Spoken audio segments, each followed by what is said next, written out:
Hiya, it is Anidra, Honest Health again. Yes, I am back with another video. Okay, so today I wanted to film a video about how to just bring your mood up instantly, because I feel like when you're stuck in a rut or stuck in just a period of negativity or just feeling a bit sad about certain things and just not having the best day, it's very easy to just dwell, sit in it and just be stuck in the negativity and the sadness. So this video is going to be about ways to just quickly snap out of it and get back on track and, you know, live your best life. Hashtag 2019. So yeah, let's get started. Okay, so my first step, number one, would be to just sit there and smile. Smile.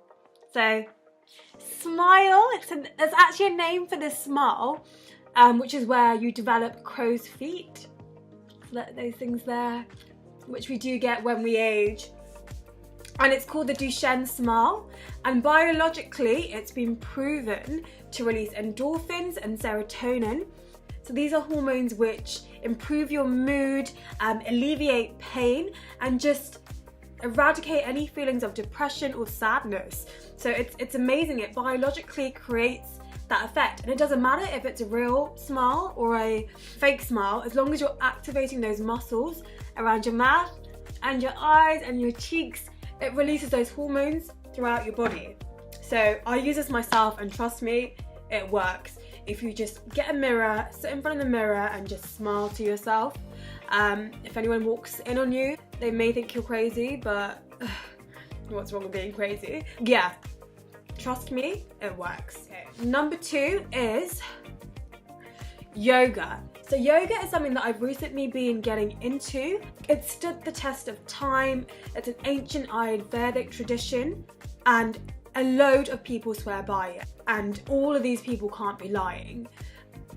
So like I was saying, I've recently got into it, and it's all because of this YouTuber called Boho Beautiful, and she makes the most amazing videos. She goes to the most aesthetically pleasing places. She films in beautiful landscapes, beautiful environments, and she's gorgeous, and it just really gets you in the mood to do yoga because everything's so serene.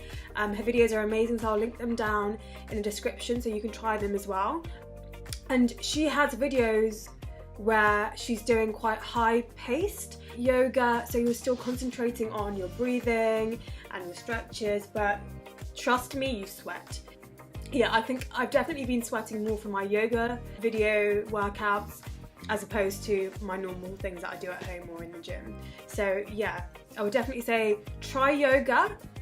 And the way yoga works is that it puts you in the moment. You're focusing on your balance and certain postures where it doesn't really give you time to think about anything else or stress about what's happened the day before, what's going to happen tomorrow. And because of that concentration, it really puts you in the moment, which is also the basis behind meditation. So yeah, as you're doing the postures, it really opens up space within your body.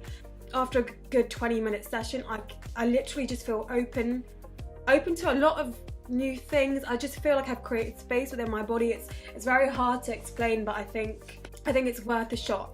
And if you do it regularly, you can really see the difference in your focus. So for me, my attention span is the smallest that you've probably seen. Well, not anymore, but it used to be so short that I would be in my head a lot. I'd get distracted very easily. I'd try and concentrate on one task, but then I'd be swayed or distracted by, I don't know, like a piece of dust, just like. So yeah, it's really improved my focus, my attention, and just my general outlook on life. I just feel happier. So yeah, number three is something that I'm doing for 2019, and it's called Project 365. So a TED talk that I recently watched has triggered this, and I can't remember the speaker's name, but she talks about her teaching her kids to do something for someone else every day for a year. And we all know this, when we do something for someone else, we feel so good inside. I know the whole debate, like it's selfish because you're doing it because you want to feel good, but at the end of the day, who cares? You're helping someone else, and you're also making yourself feel better and more empowered and more able to do other things. I think it's a win-win situation. It doesn't matter that you've set out to do it because you're feeling a bit down. I think it definitely works. So Everyone should definitely try and do something for someone else every day, and it can be the smallest things, like for example if you're in a rush to go somewhere and someone stops to ask for directions, you actually taking the time and stopping and helping someone out even though you're in a rush, that can make you feel amazing at the end of it. And one important thing about this is that once you've done this thing, you don't tell anyone about it, you don't post it on social media, you just keep it to yourself. You just experience that warm, fuzzy feeling, and that's it. No showing it to anyone. And yeah, that's the beauty of it. So that was number 3. Number 4 is to do with something more biological. So a huge reason for a lot of people's fatigue, negativity, or just feeling a bit down is a lot of the time just due to vitamin deficiencies. The most common deficiencies that can cause mood changes, especially in the UK, are deficiencies in vitamin D, iron, and vitamin C. So being deficient in iron can lead to serious feelings of fatigue, chronic fatigue. Being low in vitamin D, everyone knows it's the happy hormone. Everyone knows that we really don't get enough sunshine here in the UK. So being low in those two can definitely make you feel just a bit low and tired and lacking energy. Vitamin C, there's been loads of studies to show how it correlates with your mood. So, you know, having loads of fresh fruit and vegetables as per usual. So I definitely say that if you've noticed that you're feeling lower, especially in the winter, so seasonal depression is a thing where people just feel really low in the winter because of the lack of sunshine and the lack of most likely vitamin D. Yeah, that might be a reason, so I'd recommend going to your GP, getting tested, getting a blood test and seeing if you're low in any of these vitamins or iron or anything like that, and then think about supplementing.